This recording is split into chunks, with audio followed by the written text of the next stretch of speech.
There's a weird draft on my side of the dorm, but my new roommate seems to have brought winter with him. His side is always freezing, and I've caught him shivering at his desk, typing with numb fingers. What's even stranger is how pale he's gotten in just a week, almost translucent under the flickering fluorescent lights. I started leaving extra blankets on his bed, but he'd just fold them up neatly and set them aside.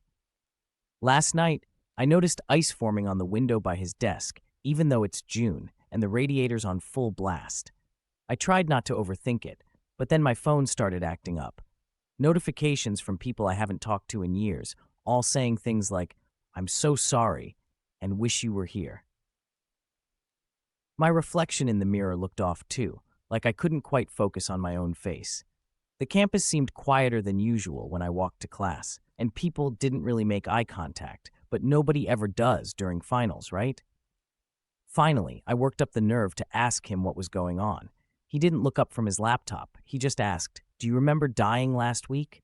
My mind went blank, but then flashes hit me, a screech of tires, shattered glass, the cold spreading through my chest.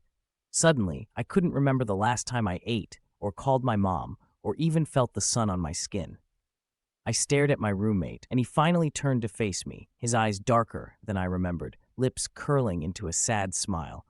"We're stuck here," he whispered, breath fogging the air.